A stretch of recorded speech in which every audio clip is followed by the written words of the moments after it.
My dear brothers and sisters, among the greatest gifts Allah gives His servants is the ability to stand before Him when the world sleeps. Tahajjud is not simply a prayer. It is an intimate conversation with the one who knows your pain, your hope, and your quietest dua. Tonight, I want to show you not just how to pray Tahajjud, but how to taste its sweetness, with correct practice, heartfelt du'as, and the transformative benefits that can change your life. When we talk about Tahajjud, the very first thing we need to understand is what it truly is, not just as an act of worship, but as a profound moment of connection between the servant and his Lord.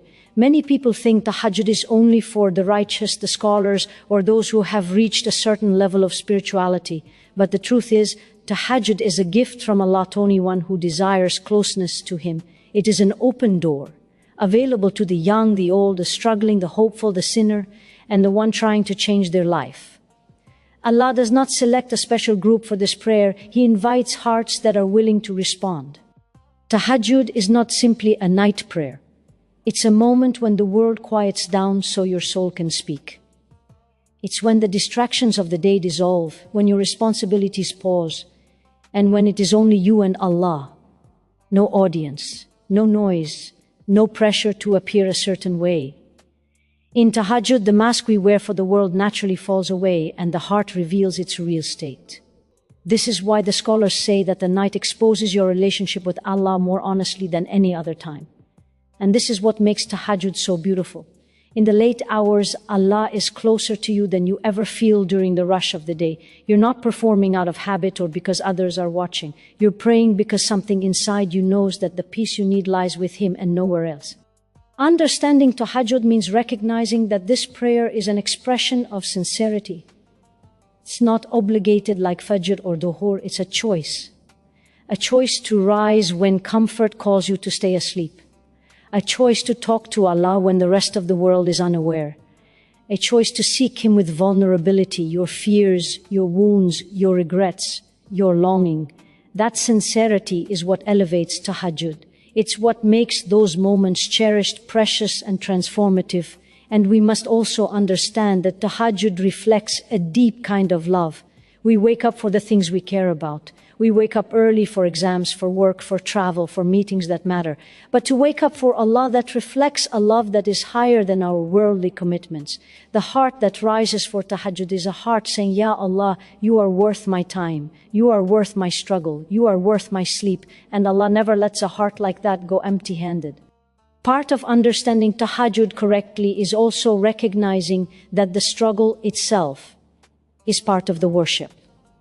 If you battle your tiredness, if you feel weak, if you barely manage 2 rakats, Allah sees all of that. He sees the effort. He sees the sincerity behind it.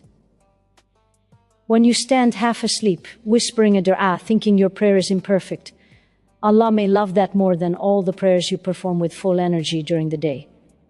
Because it came from a place of effort. And Allah rewards effort beyond what we can imagine. And maybe you fear you don't know enough Quran, or your recitation isn't perfect, or you feel shy pouring your heart out. But Tahajjud doesn't require perfection. It only requires presence. It only requires the intention to stand before your Creator with humility and honesty. Allah already knows your weaknesses. He already knows the sins you feel ashamed of.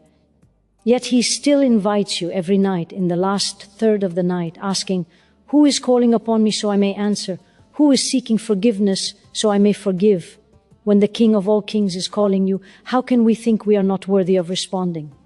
Tahajjud becomes life-changing when you start seeing it not as a ritual, but as a private meeting with the one who never disappoints. It becomes easier when you understand that Allah doesn't expect you to pray for hours.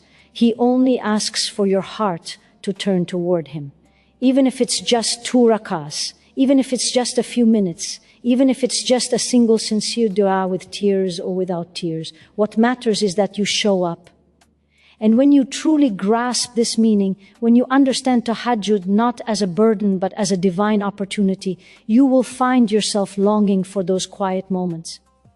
You will begin to feel that the peace you cannot find during the day is somehow waiting for you in the stillness of the night. Because Tahajjud is not a prayer of the perfect. It is the prayer of those who seek perfection from the one who can give it.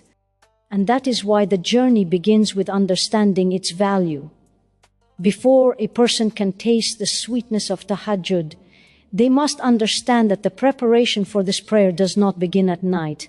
It begins in the heart long before you lay down to sleep. Preparing the heart is not simply about setting an alarm or planning your schedule. It is about cultivating a state that welcomes the night, a state where the soul is inclined toward meeting Allah. Without this preparation, Tahajjud feels heavy. With it, the night becomes a mercy. The first part of preparing the heart is intention. Intention has a power we often underestimate. When you tell your heart, tonight, I will rise for Allah, something shifts inside you. You are signaling to your soul that this moment matters. You are reminding yourself that you are capable of seeking Him. Even if you feel weak, even if you feel far from Allah, the intention plants a seed, and Allah sees that seed even if nobody else does. This intention is not about confidence, it's about sincerity. You are not promising perfection. You are simply admitting that you want Him, and that is enough to begin. But intention alone is not enough without some discipline. For many of us, the biggest obstacle to Tahajjud is not a lack of desire. It's the lifestyle of rushing through the day and collapsing at night. When the body is exhausted, the soul struggles to rise. So part of preparing the heart is respecting your physical limits, sleeping earlier, stepping away from unnecessary distractions, and creating space for the night in your routine. Tahajjud is easier when your day is not overloaded with noise. Sometimes the best preparation for standing before Allah at night is choosing calmness during the day. Another part of preparation is purifying what you carry inside. You cannot expect to rise peacefully if your heart is full of unresolved anger, guilt, envy, or heaviness. The night prayer requires a light heart, not because it demands perfection, but because the heart needs room to breathe, reconciling with someone you hurt, asking forgiveness from someone you wronged, clearing your conscience from a lingering sin. These are steps that soften you. A softened heart responds to Allah faster than a hardened one. So preparing for Tahajjud may mean asking yourself honestly, what weight am I bringing into the night? And then letting go of what blocks your connection. It also helps to end your day with remembrance. Even a few minutes of Quran, a short dua, or simple dhikr before sleep creates continuity between day and night. When you fall asleep remembering Allah, waking up becomes easier because your soul is already oriented toward Him. You will notice that people who frequently pray Tahajjud often say they rose without effort because their hearts were already awake before their bodies were. And sometimes preparation means acknowledging your struggles. If you find it difficult to wake up, talk to Allah about it. Ask Him to pull you toward the night prayer, to make you among those who rise with a willing heart. Tahajjud is not something you achieve by your strength alone. It is something Allah grants you because He saw a desire in your heart. The moment you say, Ya Allah, help me wake up for you, you are already preparing your heart in the best way. Another important aspect of preparation is understanding that Tahajjud is not about performance, it is about consistency. If your goal is to pray long hours from the very beginning, you will overwhelm yourself. But if your goal is simply to show up, not perfectly, not endlessly, but sincerely, your heart will eventually crave more. Consistency is what trains the heart to love the night. Even waking up for 5 minutes at first is a victory, and each small effort builds the next. You also prepare your heart by remembering the value of what you're about to gain. When you remind yourself that Tahajjud is the time when du'as are answered, when burdens lift, when guidance descends, your motivation becomes rooted in meaning rather than pressure. You see it not as a task, but as a meeting with Allah. And who would not prepare for a meeting with the one who holds every solution? Finally, preparing the heart means letting go of the fear of failure. If you miss a night, or you sleep through your alarm, or you wake up but feel too weak to pray, don't give up. The heart that keeps trying is a heart Allah loves. You are not preparing for one perfect night. You are preparing for a lifelong relationship with Allah, built slowly, gently, and sincerely. Because when the heart is prepared, the body follows naturally, and the night becomes a moment you long for, not a burden you force yourself to carry. When we start speaking about how to perform tahajjud correctly, many people become overwhelmed, imagining it is something complicated or only achievable for those with advanced knowledge. But the beauty of tahajjud is in its simplicity. Allah did not make the night prayer difficult, He made it accessible, gentle, and full of mercy. What matters most is not perfect technique, it is the state of the heart that stands before Him. Still, knowing the steps clearly helps remove hesitation and brings confidence to the worshipper. The first and most essential element is that tahajjud must occur after a person has slept, even if only briefly. This is what differentiates it from praying qiyam before sleeping. So after you prepare yourself and go to bed, your intention quietly settles in the heart. Ya Allah, I want to rise for you. If you wake up later, whether it's halfway through the night or even moments before Fajr, the time is blessed and the door is still open. This in itself is a reminder that Allah is not seeking perfection from us. He is seeking willingness. When you wake up, try not to rush. Tahajjud begins with presence. Sit for a moment on your bed, breathe, remember Allah, and allow your heart to arrive before your body moves. Then make your wudu. Even this simple act, in the stillness of night, becomes an act of worship that cleanses not just the body but the mind. Feel the coolness of the water and let it remind you that Allah is preparing you to stand before Him. Once you are ready, you begin the prayer in sets of 2 rakats. This structure is intentional, 2 by 2, because it allows you to pause, reflect, and continue gently. You can pray 2, 4, 6, even 8, depending on your strength and your time. There is no fixed number required beyond this pattern. And if all you can manage is 2 rakats, understand that they still carry tremendous weight in the sight of Allah. It is not the quantity of your rakats, but the sincerity placed within them that lifts you. In each rakah, you recite whatever Quran you know. There is no requirement to recite specific surahs or long passages. If you know only short surahs, pray with them. If you know more, you may recite longer portions. What makes the recitation meaningful is not its length, it is the presence of your heart. Pray slowly. Let each ayah touch you. Allow yourself to feel the meaning, even if you are reciting quietly. One of the most powerful moments of tahajjud is the sujood. This is where your soul becomes honest. This is the place where du'as flow naturally, sometimes without words. Make your sujood longer than usual if you can. Whisper your fears, your hopes, your gratitude. Ask Allah to heal what hurts, to ease what burdens you, to purify what weighs down your heart. The night prayer is not about eloquence, it is about vulnerability. And Allah already knows what you need, so speak to Him from a place of truth. After completing the number of rak'ahs you wish to pray, the final step is the witr prayer. Witr is the last prayer of the night. And while it is not technically a part of tahajjud, it completes your night worship beautifully. You may pray 1 rak'ah, 3, 5, whatever format you choose is acceptable. In witr, you may make dua, known as dua al-kunut, asking Allah for guidance, forgiveness, strength, and protection. Again, the structure is flexible. The heart is what matters. For those who feel uncertain about their technique or worry about making mistakes, remember that tahajjud is not an exam. Allah is not scrutinizing your movements, He is looking at the effort you bring. Even if you feel clumsy, or your recitation feels weak, or your focus drifts, your prayer is still valuable. What matters is that you are standing before Allah at a time when most people are asleep, choosing Him over comfort. And perhaps one of the most comforting realities of tahajjud is that it adapts to you. If you wake up late and Fajr is near, pray 2 simple rak'ahs. If you wake up with more time, pray more. If you are tired, pray sitting down. Allah sees the struggle and multiplies the reward. There is no pressure to match what others do. Each person's tahajjud is unique, personal, and tailored to their capacity. By understanding the steps, you remove the barriers. You remind yourself that this prayer was meant to bring you closer to Allah, not push you away with complexity. And once you taste that connection in the quiet of the night, each step becomes not a duty but a longing.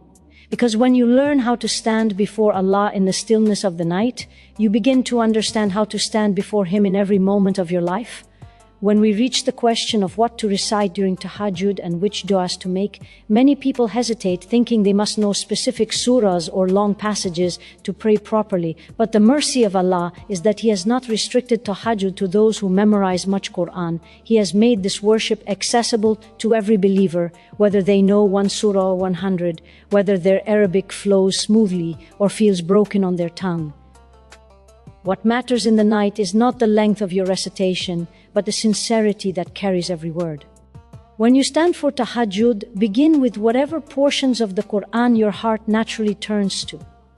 If you know many verses, you may recite them.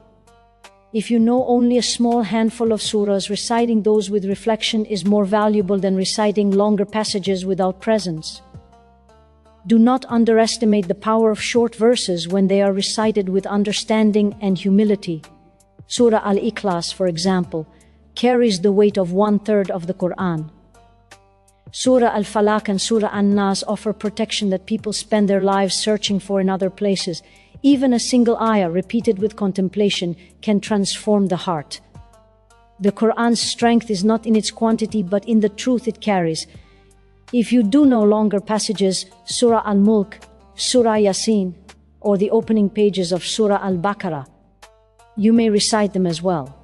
There is a quiet beauty in lengthier recitations during the night prayer because the stillness of the hour allows the meaning to settle more deeply. But this is not a requirement. The Prophet prayed Tahajjud with both long and short recitations depending on the night, the need, and the moment. This shows us that Tahajjud is not rigid. It is a space where the servant brings whatever their heart can offer. After your recitation, the most intimate moments of Tahajjud occur in sujood. This is the moment when your du'as have a direct path to Allah, a moment when vulnerability becomes strength. Many people ask, what du'as should I make? The truth is, the best du'a is the one that comes from your own heart, the things you are afraid to say out loud, the hopes you have tucked away inside you, the burdens you've carried quietly for months. Those are the du'as that rise most sincerely in Tahajjud.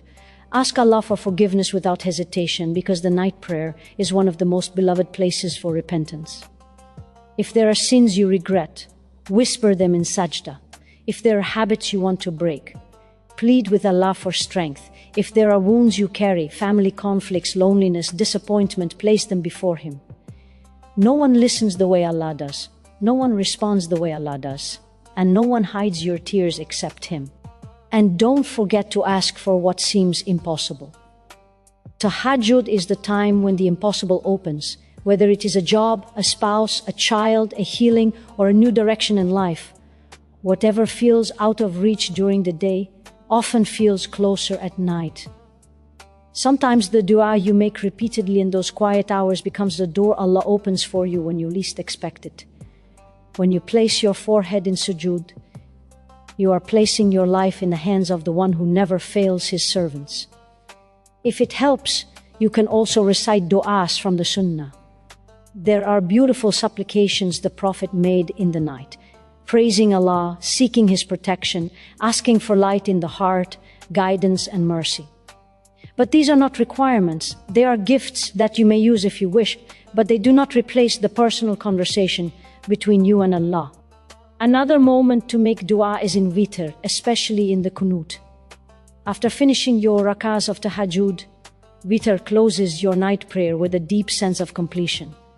In it, you can ask for guidance, strength, gratitude, forgiveness, and protection.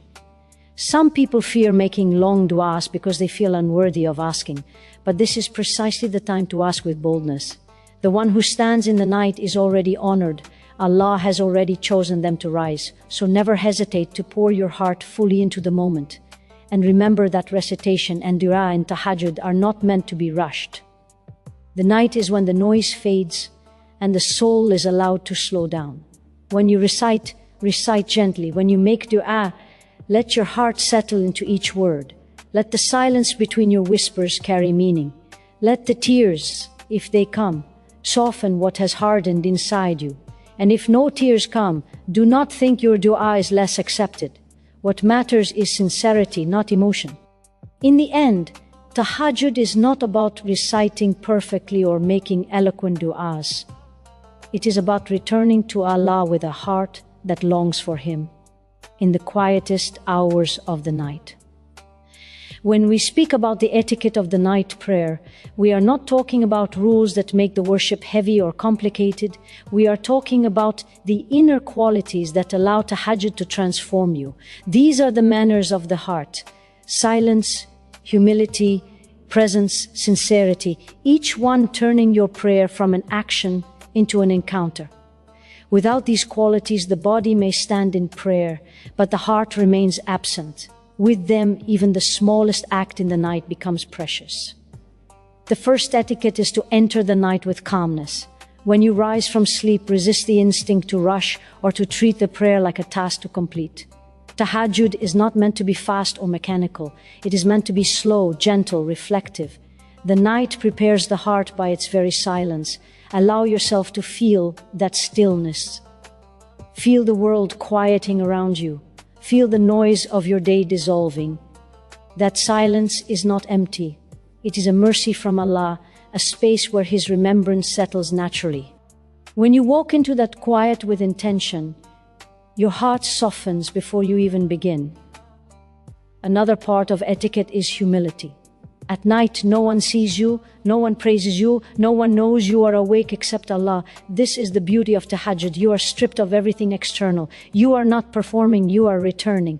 And humility means acknowledging your need for Allah without embarrassment. It means standing before Him with a heart that admits, I cannot fix this without you, or I am not strong enough on my own. There is no pride in the night prayer, only honesty, and that honesty is freeing. Humility also appears in the way you recite. You don't need to have a powerful voice or perfect tajweed.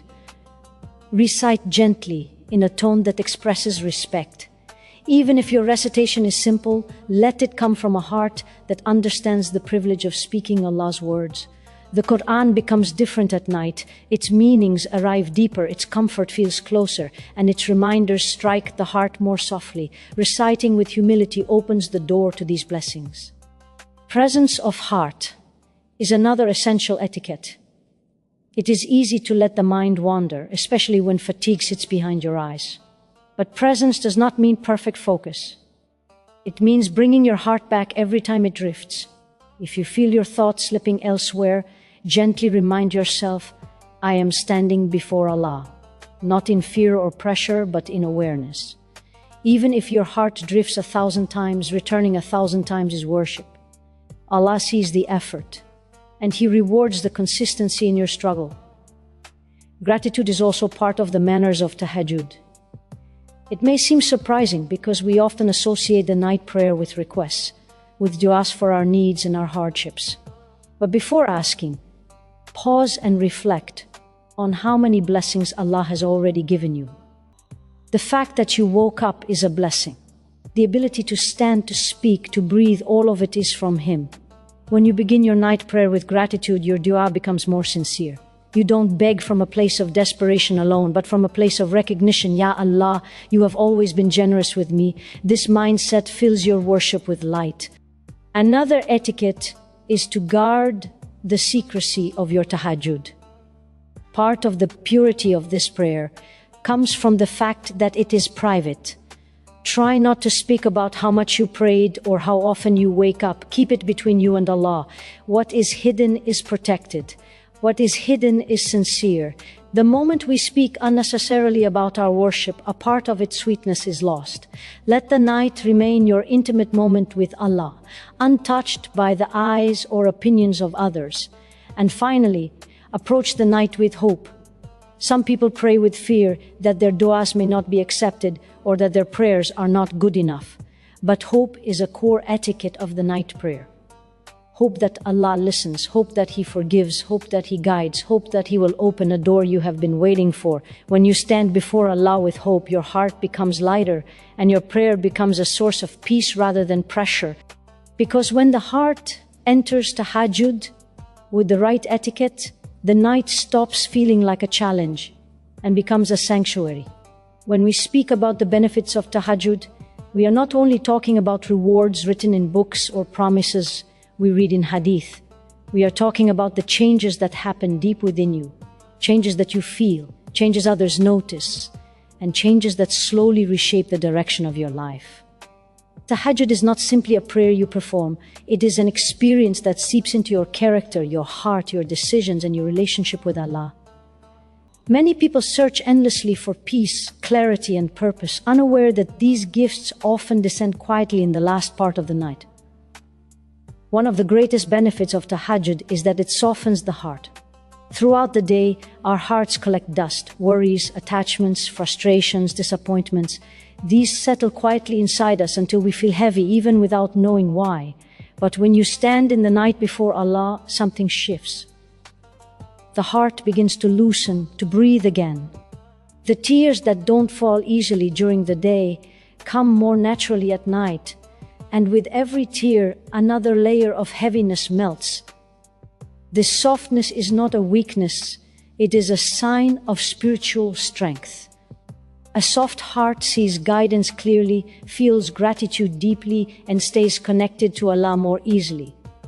Another benefit is the clarity it brings to your life. Sometimes you stand confused at a crossroads, unsure of a decision, worried about the future, or stuck in a place you can't seem to move from. When you pray Tahajjud consistently, clarity begins to unfold in ways you cannot explain. You may wake up one morning knowing exactly what you need to do. You may find a decision becoming easier. You may discover that Allah opens a path you hadn't even considered. The night prayer clears the spiritual fog that blinds the heart, allowing guidance to settle quietly and naturally. Tahajjud also strengthens your connection with Allah in a way that daytime worship cannot always achieve. During the day, your prayers compete with responsibilities, work, family, distractions, obligations. But at night, nothing competes. It is just you and Allah. When you repeatedly choose Allah when no one else is watching, your love for Him becomes real, not theoretical. You begin to feel His closeness in your daily life. You begin noticing His mercy in small things. You begin depending on Him in moments when you used to depend on yourself. This connection is one of the most beautiful fruits of the night prayer. Another deeply transformative benefit of Tahajjud is the strengthening of your inner discipline. Waking up at night takes effort, and that effort builds a kind of spiritual muscle that affects every area of your life.